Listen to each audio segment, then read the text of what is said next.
Friday night SmackDown के review वाले brand new episode में आप सब लोगों का वेलकम है। इस एपिसोड में कोडी रोड, सेमी ज़ैन और केविन ओवेंस एक साथ देखने को मिले, साथ ही में एक ब्रॉल भी देखने को मिली और भी अच्छी खासी चीजें हुई। एंडिंग जो थी वो काफी कमाल की थी, जो ब्लड लाइन के दुश्मन है वो एक साथ आ गए हैं और भी अच्छी खासी चीजें हुई। तो ये वीडियो काफी इंटरेस्टिंग होने वाली है, एंड तक देखिए। अगर पसंद आए तो वीडियो को लाइक करें, शेयर करें और फर्स्ट टाइम विजिटर चैनल को जरूर से सब्सक्राइब करें। तो इंट्रो के बाद विदाउट वेस्टिंग ज्यादा time let's begin this video.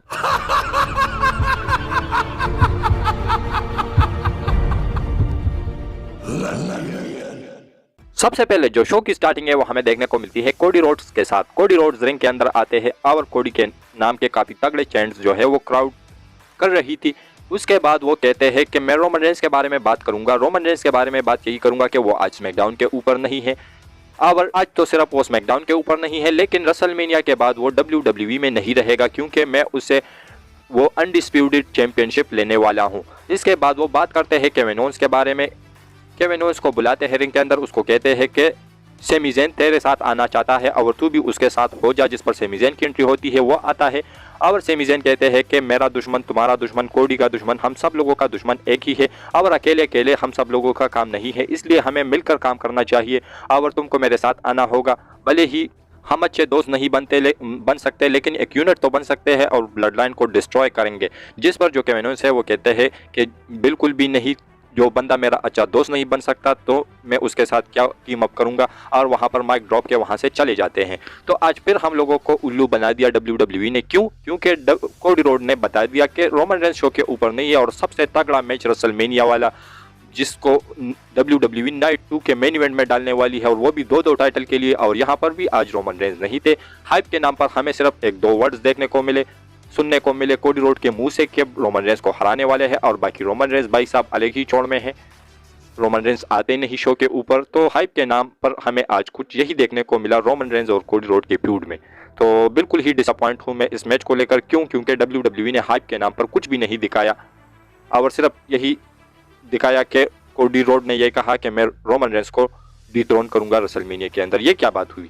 Well, इसके बारे में मैं ज़्यादा बात अगर करूंगा तो मेरा बीपी हाई हो सकता है, लेकिन ज़्यादा बात नहीं करूंगा। इसके बाद नेक्स्ट मैच के बारे में हम बात करते हैं तो ये था एक मैक्स टैग टीम में, जहां पर रिया रिप्ली, डोमिनिक मिस्टीरियो पेश कर रहे थे सैंटोस एस्कोबार एंड जेलिना वेगा को।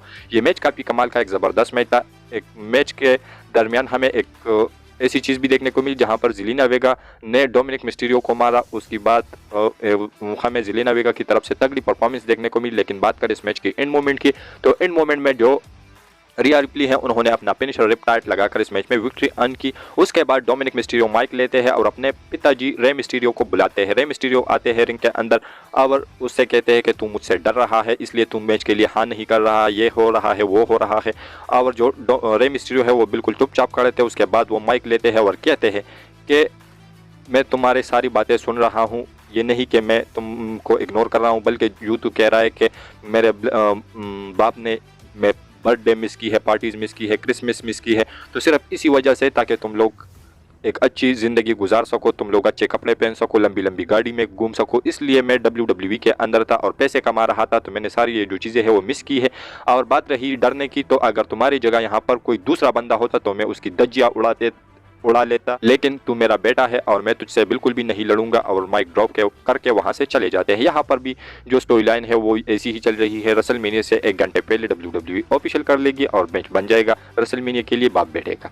वेल, इसके बाद जो नेक्स्ट चीज़ हमें शो के ऊपर देखने को मिलती है वो होता है एक टैग टीम में, जहाँ पर एक टीम में होती है राकील और लिव मॉर्गन, दूसरे टीम में एमा और टीगन नॉक्स।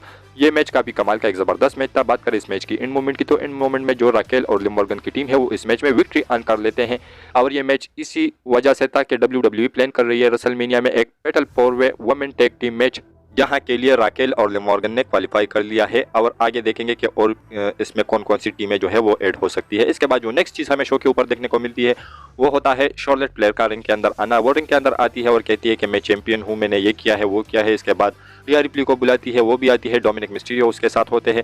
रिया रिप्ली भी माइक लेकर कहती है कि तू भले ही एक तगड़ी चैंपियन है, तो इसी वजह से मैंने तुमको चैलेंज किया है, नहीं तो मैं प्रियंका ब्लेयर को भी पेश कर सकती थी, लेकिन मैं तुम्हें इसलिए चैलेंज कर रही हूँ क्योंकि मैं काफ़ी तगड़ी हूँ और मुझसे सारे लोग डर रहे हैं, लेकिन तू मुझसे डर नहीं रही, तो इसी वजह से मैंने तेरे को चैलेंज किया है और अभी मैं तेरी धज्जियां उड़ाने वाली हूँ रेसलमेनिया के अंदर। जिस पर जो डोमिनिक मिस्टीरियो है वो आगे आते हैं, उसको शॉर्लेट फ्लेयर एक थप्पड़ लगा देती है। इन दोनों के दरमियान हमें ब्रॉल देखने को मिलता है और काफ़ी तगड़ा ब्रॉल था, एक मैसेव ब्रॉल था। इसके बाद ये रिंग के अंदर लड़ती है, उसके बाद यूनिवर्स के अंदर जाती है क्राउड के बीच में से, उसके बाद वहाँ से WWE के सारे ऑफिशियल्स आते हैं, सिक्योरिटी गार्ड्स आते हैं, रेफरीज आते हैं, लेकिन वो सारे लोगों को मार देती है। उसके बाद डोमिनिक मिस्टीरियो आते हैं और रिंग के अंदर वापस आती है, लेकिन जो शॉर्लेट प्लेयर है वो रिंग के अंदर खड़ी होती है, स्टैंड होल्ड करती है और जो रिया रिप्ली है वो क्राउड के बीच में से देखने को मिलती है।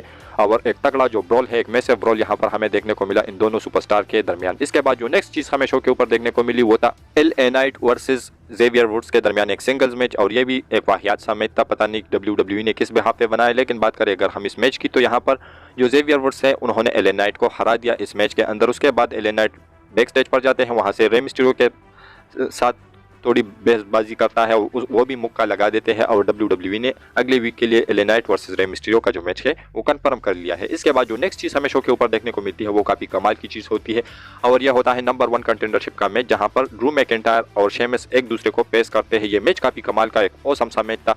जिस तरीके से शेमस बोलते हैं कि बैंगर आफ्टर बैंगर, तो ये एक बैंगर मैच था जिसमें हमें शेमस की जो परफॉर्मेंस थी वो काफ़ी कमाल की देखने को मिली। अनाउंसर टेबल पर जो गुंतर है वो भी बैठे थे। और बात करें अगर हम इस मैच की एंड मोमेंट की, तो एंड मोमेंट में जो शेमस है उन्होंने एक ब्रू किक लगाई, लेकिन ड्रू मैकिंटायर ने 2 पर किक आउट किया। उसके बाद गुंतर को गुस्सा आता है, लेकिन यहाँ पर चीज़ें खत्म नहीं होती।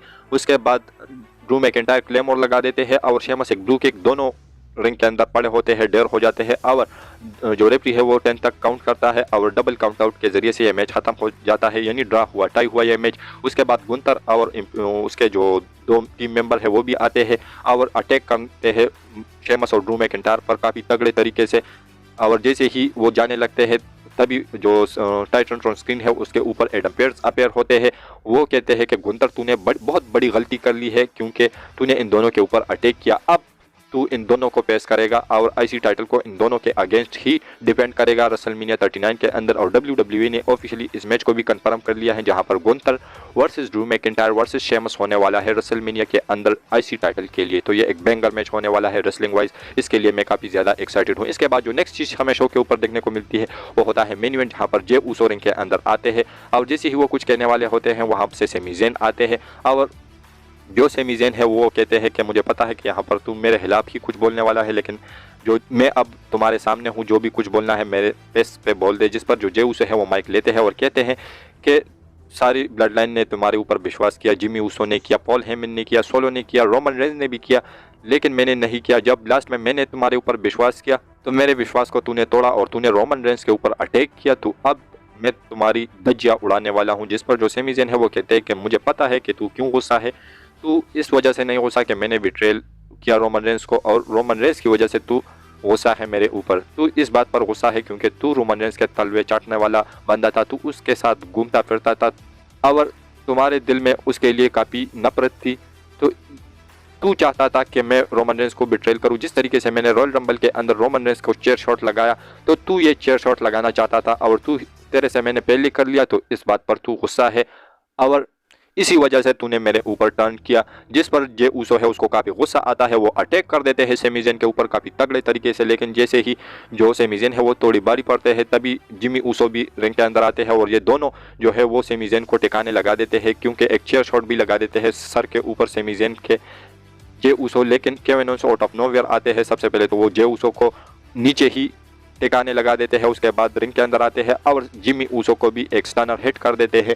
तो आज और फिर रिंग के अंदर आते हैं और ये दोनों सेमी ज़ेन और केविन ओवेंस जो है वो गले मिलते हैं और स्टैंड टॉल करते हैं एंड में।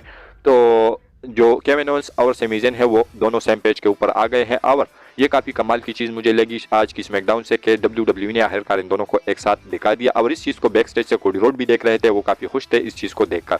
तो अब देखना होगा कि क्या ब्लड लाइन के लिए कोई तगड़ा थ्रेट साबित होती है सेमी ज़ेन और केविन ओवेंस की टीम या नहीं। और WWE ये मैच भी आने वाले कुछ हफ्तों में ऑफिशियल कर लेगी। वैसे तो थोड़ा सा टाइम बाकी है, लेकिन क्या पता जिस तरीके से सारे मैच उसकी हाइप मर चुकी है, इस तरीके से ये जो मैच है इसकी भी हाइप मरेगी आहिस्ता आहिस्ता। और एंड में WWE Usos versus Kevin Owens and Sami Zayn का जो मैच है वो ऑफिशियल कर लेगी। आज का जो स्मैकडाउन का शो था वो ओवरऑल काफ़ी इंटरटेनिंग था, काफ़ी कमाल का था, लेकिन सिर्फ इस एक चीज़ पर डिसअपॉइंटमेंट हो गई है और वो ये थी कि रोमन रेंज शो के ऊपर नहीं थे और अब वो मंडे नाइट रॉ के ऊपर आने वाले हैं। तो यहाँ पर देखना यह होगा कि WWE आगे इस मैच के लिए किस तरीके से हाइप बनाती है और फैंस को अट्रैक्ट करती है इस मैच की तरफ। लेकिन मुझे अब तक सबसे वाहियात चीज़ें लगी कि रोमन रेंस किसी शो पर नहीं आते, कोडी रोड किसी शो पर नहीं आते और इनकी जो स्टोरी लाइन है वो अलग अलग चल रही है और मैच इनका सबसे बड़ा होने वाला है रेसलमेनिया के नाइट 2 के मेन इवेंट में, और वो भी दो टाइटल के लिए। लेकिन मैं ज़्यादा कुछ भी नहीं कहूँगा। ओवरऑल आज की स्मैकडाउन को आप लोग कितना रेट करोगे, और हमारी ये जो आज की वीडियो थी वो यहीं तक की थी। अगर पसंद आए तो वीडियो को लाइक करें, शेयर करें और फर्स्ट टाइम विजिटर चैनल को जरूर से सब्सक्राइब करें, क्योंकि आप लोगों को हमेशा ऐसी ही इंटरेस्टिंग और लेटेस्ट वीडियो देखने को मिलती रहती है। तो मिलता हूँ आपसे बहुत ही ज़्यादा जल्दी किसी और इंटरेस्टिंग वीडियो के साथ। तो until that time stay healthy and keep watching Russell kitchen.